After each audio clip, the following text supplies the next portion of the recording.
I am back to creating, I'm back to doing. I had a tough couple of months with quite a bit of health issues that actually resulted in me having a lump removed from my breast. I'm all good now. It was completely benign, thank God, and we're just moving forward from that. But that means it just has been a very distracting time for me. I mean, add my health issues to my current job hunting, my imposter syndrome, my fear of turning 30 next month, my all over life and how I haven't been able to post because of all these things. And I've just kind of been a mess. But I just really want to thank you as you've been along for the ride during this very transitional time for me in my real life, personal life, and online presence. But that's why I think it's the perfect time to talk about this concept that I'm embracing right now, which is creating your art and building a visual narrative world. So what I'm talking about is world building. Where does your artwork exist? What is your vision for who you are as an artist? And how can you create within your own world to communicate with others?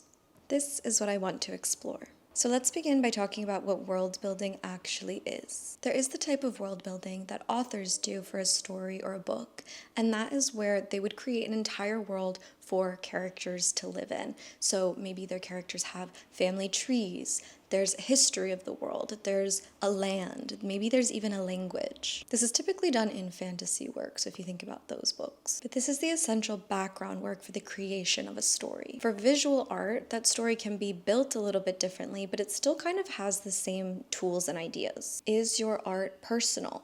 Does it reflect your insight or a concept bigger than yourself? If you're a graphic designer, what are your designs communicating?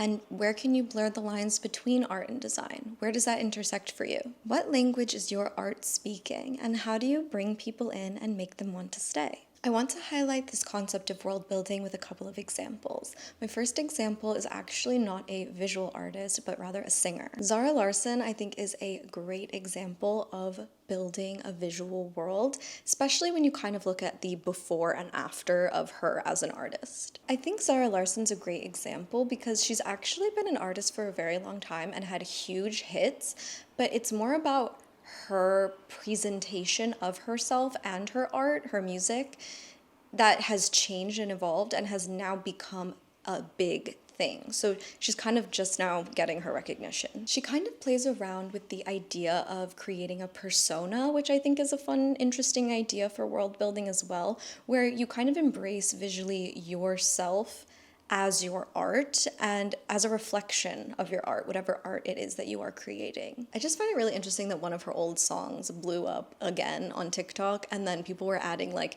the Lisa Frank style dolphin kind of meme, and then that became her new visual identity. It's informing everything from the music to the album rollout to the visuals to how she dresses to her style to her makeup, and in general, I just think this is really what world building is. She has created an entire world to step into. And I've actually seen a clip of her from her documentary, I think, talking about world building, the concept, which I thought was so funny because it's what I'm interested in right now as well. And she said, you want your fans or people who like what you do to step into a world with you and want to be a part of it, want to experience it. And so I just think that's a great example of world building because she's explaining it directly. So going by that example, a visual artist who I think does world building very, very beautifully is Yayoi Kusama. This is more of a distinctive art style that an artist has chosen and works with consistently.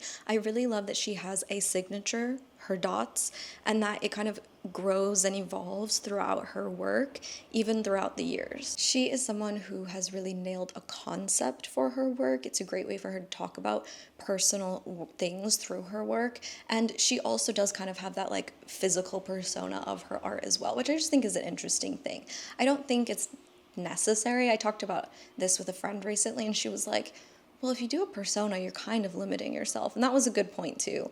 But this is just an interesting concept I am playing around with right now. The idea of a personality that you can kind of have along with the art you're making. Like, what would that look like? But overall, Yayoi Kusama has really nailed a visual narrative, a thread throughout her work, and a world that you can step into, a world that you can experience and understand her better through it, because she's expressing personal things about herself, and through her work, it all exists in this one space, one fantasy world. I think it's just very fascinating when people nail down a specific art style and it really matches their personality. But I think that's what world building is all about. You know, you're building something bigger than yourself, and you probably have found it through your evolution as a person, and your art can then speak for itself. So now let's talk about your brand. As an artist or graphic designer, it can feel tricky to exist in this digital space when we can kind of feel like we're caught up in the constant regurgitation of cyclical trends. We are all posting on the same internet, and that has become apparent. There are now specifically templates that people can use to such an extreme point that we now exist in this sea of sameness. These trends and templates have brought about a lot of really good design, but emphasis on a lot. Now it really does feel hard to stand out in a sea of beautiful art and graphic design. Like, when did everyone get so good at this, right? But I really do believe in originality and in the power it holds. I am always talking about the importance of making mood boards and collecting images to kind of hone in on what you like in general. But I think it's an important step in world building specifically because it can help evolve what you want to do. Like, collecting old images physically could be a really great way to help evolve your style and your work. I recently revisited a couple of my old websites that I made in a class in uni, and I found them to be highly conceptual and pretty weird. I mean, of course, I remember making them. It was not that long ago, I'm not that old, but it did just feel like stepping into an old version of me, and one that was highly connected to her style and her work and to her visual storytelling. I feel like I had my reasons for every step in a project, and that came through. I feel like I forgot what it took to be in that mindset, and I need to get back into that because it still feels very original and unique to me, because it felt also very experimental. And I think that's what we need to hold on to more when we are creating. Like, what can I experiment with? And the vintage images that I collected at that time, they really helped with every project I was doing, and they helped me decide what I like in design work. It honestly just helped build my taste. So in taking it back to my uni days, along with this, when I was looking through my old files, I found some of my writing from my senior studies class. For this class, we were really preparing for the real world, for the art world,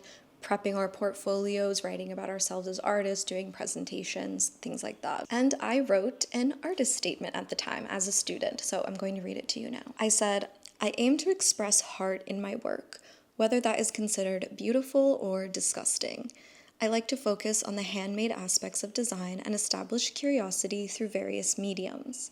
In my design work, I typically find ways to incorporate a tactile element coinciding with my digital practice. When I present work to people, they are often very inquisitive of my intentions, and that is what motivates me to continue creating in my personal way. Displaying my vulnerability through my design work excites me because it is one of the only ways I open up, and with design, I can communicate varying expressions to a variety of people." So that was my artist statement about my work, and I feel like it is still me. I'm honestly fascinated by my words because that feels like my work today and what I still want to do. That's still my goal. In world building, an artist statement is so crucial to the bones of your new creative world. I do have a longer statement about my journey as a designer as well, and I will put it on the screen now if you want to pause and read. At that time, I had my small YouTube channel, which I was still so proud of, and I was still pushing the limits on art and design and where that intersects, which I know not everyone even agrees with me on. I wrote both of these statements very long ago, but I'm still going to be utilizing them moving forward with this world building concept because I find them very important. So I really encourage you to write an artist statement. If you don't have one, start now. It's never too late. And don't use AI to write it. Really dig deep into the depths of your artistic soul and Start there. You can highlight the direction of your work or what you aim to communicate in this time, or what you feel encapsulates your design artwork now, or maybe what your intentions are moving forward if you don't have a lot of work yet. But your unique perspective is what is important in building your narrative world. So I think now is the time to ask, where can your work take you? Something I learned very recently is that I have the ability to create anything. That was such a freeing realization. What would you make if you didn't have anything holding you back? And what is it that's holding you back? Is it mental, emotional, or is it more logistical, physical? For me, I have a lot of ideas that seem to be large scale work and big physical projects. So what can I do?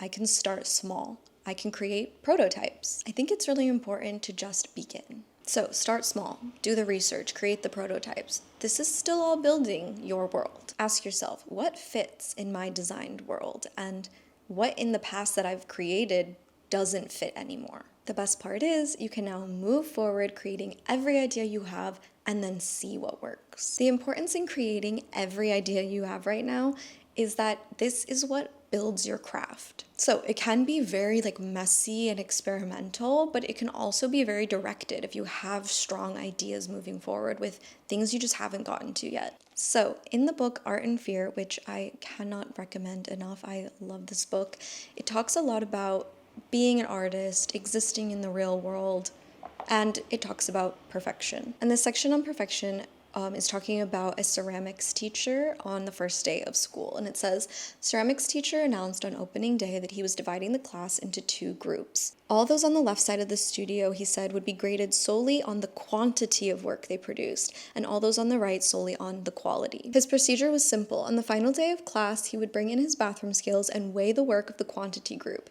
So 50 pounds of pots rated an A, 40 pounds a B, and so on. Those being graded on the quality group, however, needed to produce only 1 pot, albeit a perfect one, and that would get them an A. Well, came grading time and a curious fact emerged. The works of highest quality were all produced by the group being graded for quantity. It seemed that while the quantity group was busily churning out piles of work and learning from their mistakes, the quality group had sat theorizing about perfection and in the end had little more to show for their efforts than grandiose theories and a pile of dead clay. So it then goes into talk about the pursuit of perfection and how that invites paralysis. It says that if you believe your work should be perfect, that you will believe you cannot make art at all. And you will be right. So this is the time to try. I found that when I freed myself and started approaching projects and ideas as trials, experiments, maybe just a little thing to take a picture of and post, that I can kind of create better work. So I'm envisioning my world. What colors do I like? What materials do I want to use? What do I want to communicate, etc. But it's all about my unique perspective. Sometimes when we don't know what the outcome is going to be of something we're working on, it can make us hesitant to even start. I recently did a project where I created alternate covers for Glamour magazine because they have just launched Glamour in Australia. And there were all these different covers, so I thought, let me do a typography-based project to just get more of my work out there, and I was excited about this. It's just something I love. I really always follow my instincts when it comes to the things I love or what I follow online or what I want to create for. So throughout the process, I was doing it and excited about it, but then I started to change my mind. I literally almost didn't post it, but then I decided that it's about what I love. It's not about what I think perfect is. And tell me why, when I posted this, executives of the company have now followed me on Instagram through the post. If I hadn't posted it, this literally would not have happened. And it makes me motivated now to keep posting my work, not only for my own process and artistic world, but also for the potential to grow. You literally never know who is going to resonate with your work. So follow your instincts, follow your intuition, create good work, and see where that takes you. So your ability to create anything starts right now. Maybe you were waiting for some sort of symbolic permission, and this is it. I'm giving you permission. I personally needed to take a big break, and I was going through other stuff, deal with other stuff in life, and then it kind of has helped me come back to my art in a real way. So I'm excited for you to see my world, and I'm really excited to hear about what you want to build. What projects do you want to work on? Let me know in the comments below. I want to know. And like this video if it resonated with you. Check out my Substack where I write about typography and art and culture, and subscribe to this channel if you're not subscribed. I will see you in the next one. I'm back, finally. Okay, bye!